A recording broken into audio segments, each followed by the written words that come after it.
nama saya Cornelia Cecilio. Saya dari kelompok 5. Di sini saya akan menjelaskan masalah gizi pasien dan juga kasusnya. Di sini yang pertama, pasien dalam studi kasus ini adalah seorang pasien geriatri laki-laki bernama Tuan DC, umurnya 63 tahun. Pasien merupakan seorang pensiunan bersuku Jawa, dirawat di rumah sakit dengan beberapa diagnosis, yaitu batu ureter, akut renal viral atau gagal ginjal akut, serta hidronefrosis dextra-grade 3. Riwayat tindakan, pasien sudah menjalani operasi. Kemudian keluhan utama pasien yaitu mual muntah serta penurunan nafsu makan selama 1 bulan. Untuk riwayat edukasi atau edukasi diet, itu pasien belum pernah mengetahui atau belum pernah dapat edukasi. Kemudian di sini juga ada masalah gizi berdasarkan data asesmen. Yang pertama itu ada asesmen antropometri, yaitu berat badan aktual pasien 60 kg, kemudian tinggi badan estimasinya itu 109,2 cm, dan IMT pasien itu berada di 20,95. Kemudian ada asesmen biokimia, di mana retensi sisa metabolismenya tinggi seperti ureum, kreatinin, dan asam urat. Kemudian gangguan elektrolit, yaitu kaliumnya tinggi dan natriumnya rendah.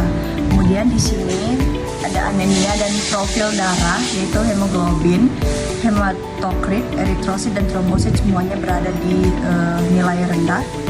Kemudian fisik klinis, yang dimana kesadaran pasien itu masih baik, kemampuan komunikasinya itu baik dan juga masih sadar.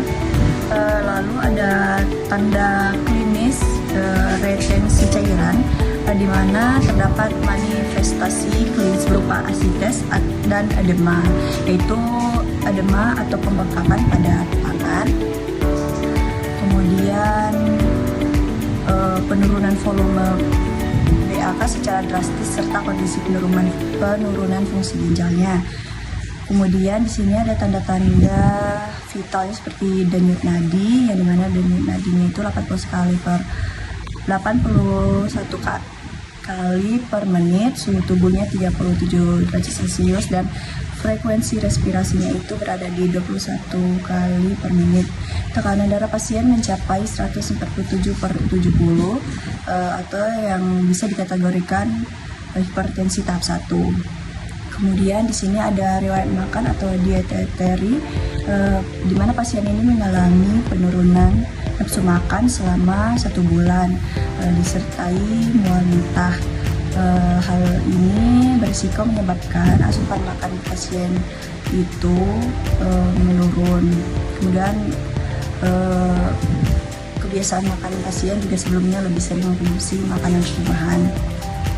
Di sini ada riwayat personal dan medis terkait, di mana pasien mendapatkan terapi obat anti mual, suplemen sel darah, penurunan asam urat, dan juga obat diuretik, serta terapi cairan infus NaCl dengan kecepatan 10 ppm. Baik, sekian dari saya. Terima kasih. Diagnosis dari kasus ini yaitu NC2.2, perubahan nilai laboratorium terkait nilai gizi. Perubahan nilai laboratorium terkait gizi berkaitan dengan nilai biokimia, ureum dan kreatinin yang tinggi, edema pada tangan kanan, mual, muntah, asites, dan penurunan berat badan 1 bulan terakhir. Baik, alasan dari perhitungannya, faktor aktivitas 1,3 diberikan kepada pasien karena pada kasus pasien masih dapat berdiri dan dapat berpindah dari tempat tidur. Faktor stres diberikan 1,1 diberikan karena pasien masih mengalami keadaan sakit dan dalam pemulihan pasca operasi. Berat badan aktual digunakan pada perhitungan karena pasien nilai gizinya adalah normal atau status gizinya normal. 0,7 pada pemberian protein diberikan sesuai standar, 0,6 sampai 0,8 kg per berat badan diberikan untuk meringankan kinerja dari ginjal pasien karena pasien mengalami gagal ginjal akut 25% diberikan kepada pasien, yaitu kebutuhan lemaknya, untuk mencegah terjadinya malnutrisi kepada pasien dan juga mencegah dari penurunan berat badan pasien. Kebutuhan karbohidrat diberikan sesuai dengan kebutuhan energi pasien. Halo, perkenalkan saya Risita Tihin dari kelompok 5. Di sini saya akan menjelaskan jenis, bentuk, frekuensi, dan rute yang diberikan. Jenis diet yang kami berikan yaitu diet ginjal. Untuk bentuk makanan yang kami berikan yaitu makanan sari. Untuk frekuensi makannya itu 3 kali makanan utama dan 3 kali selingan.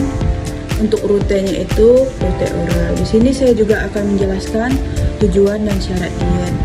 Yang pertama, tujuan diet yaitu memenuhi kebutuhan energi dan zat gizi pasien sesuai kondisi penyakit. Yang kedua yaitu mempertahankan dan memperbaiki status gizi pasien. Yang ketiga yaitu mengurangi beban kerja ginjal dengan mengatur asupan protein, natrium, dan kalium dan cairan sesuai kebutuhan. Yang keempat yaitu membantu memperbaiki keseimbangan cairan dan elektrolit tubuh. Yang kelima yaitu mengurangi keluhan mual dan meningkatkan nafsu makan pasien. Yang keenam yaitu membantu proses penyembuhan dan pemulihan kondisi pasien.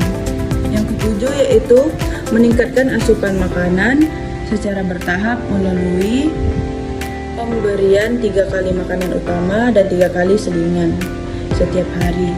Nah, di sini juga saya akan menjelaskan syarat diet.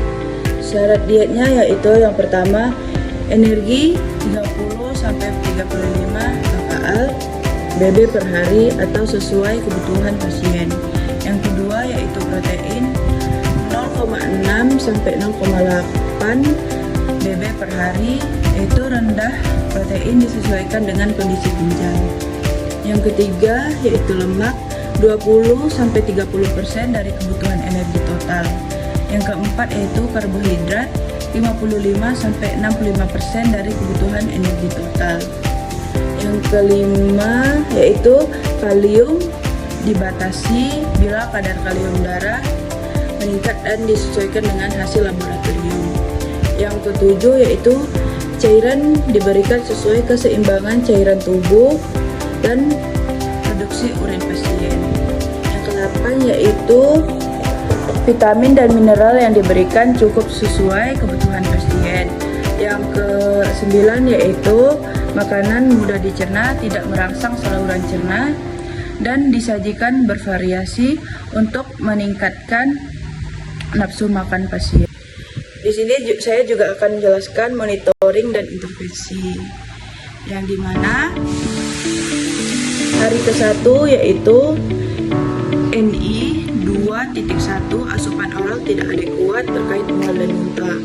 Antropometrinya itu BB 60 kg, biokimianya itu ureum 252 mg, kreatinin 16,21 mg dan HB 9,5 gram. Fisik dan klinis yaitu mual, muntah, nafsu makan menurun, asupannya itu kurang dari 50% kebutuhan. Nah, dari sini kesimpulan dan tindakan yang diberikan yaitu pasien belum mampu memenuhi kebutuhan gizi akibat mual dan muntah, dan diberikan diet ginjal sesuai kondisi pasien serta edukasi makanan porsi kecil tapi sering. Hari ketiga yaitu NI 2.1 asupan oral tidak adekuat, BB-nya itu stabil, untuk biokimianya itu ureum dan kreatinin masih tinggi. Untuk fisik klinis, mual berkurang, nafsu makan mulai membaik. Untuk asupannya itu 60-70% kebutuhan. Nah, kesimpulannya yaitu pasien mulai dapat menerima makanan dengan baik. Intervensi diet dilanjutkan dan dilakukan pemantauan toleransi makanan. Untuk hari kelima yaitu NI 5.4 peningkatan kebutuhan zat gizi dalam bentuk masa pemulihan. Antropometrinya itu BB stabil, biokimianya itu Hb mulai membaik, fungsi ginjal dipantau, fisik dan klinis yaitu tidak ada muntah, nafsu makan mulai meningkat.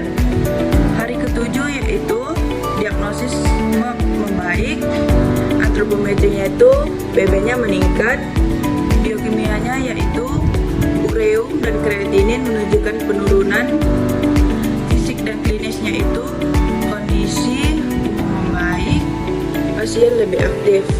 Untuk asupannya lebih dari 80% kebutuhan. Nah, dari sini kesimpulannya itu tujuan intervensi gizi mulai tercapai, diet ginjal tetap diberikan dan pasien mendapat edukasi mengenai diet ginjal.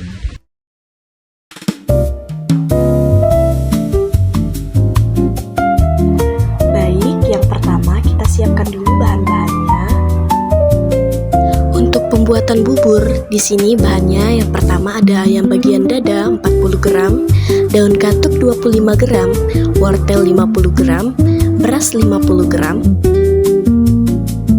Nah, yang pertama kita cincang halus dulu daging ayamnya.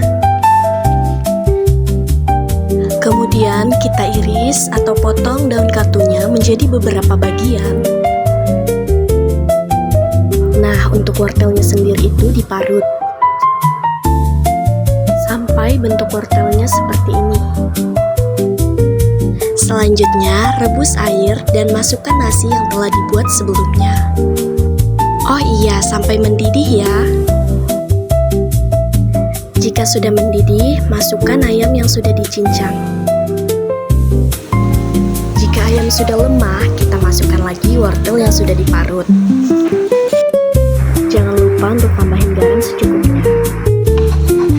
Tambahkan juga bawang putih yang sudah halus. Serta tambahkan lada secukupnya. Jika perbumbuan sudah dimasukkan, selanjutnya kita campur dan kita tambahkan lagi daun katunya.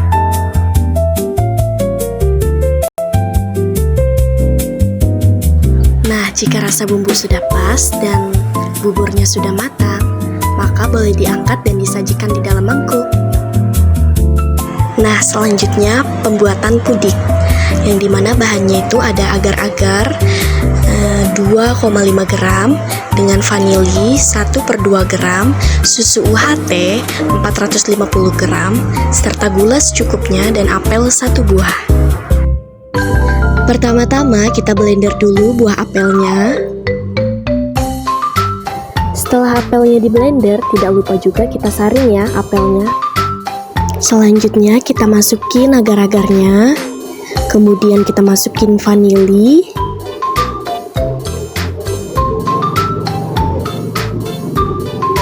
Selanjutnya kita masukin gula. Lalu kita aduk rata. Kemudian kita masukin air hasil blender buah apel tadi. Kita aduk rata. Kita panaskan bahan-bahan yang sudah dicampur dan diaduk.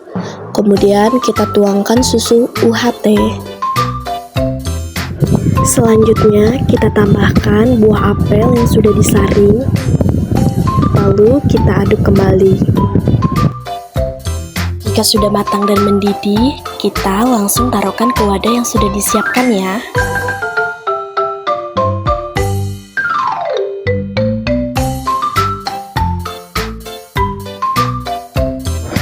Kemudian kita taruh di suhu ruang dingin atau di dalam kulkas selama 15-20 menit. Nah, ini dia bentuk dan tekstur dari pudingnya yang sudah jadi ya teman-teman. Baik, ini dia hasil dari menu kelompok 5, yaitu makanan saring sebagai makanan utamanya. Di sini ada bubur dan juga ada puding, itu sebagai selingannya. Terima kasih yang sudah menonton.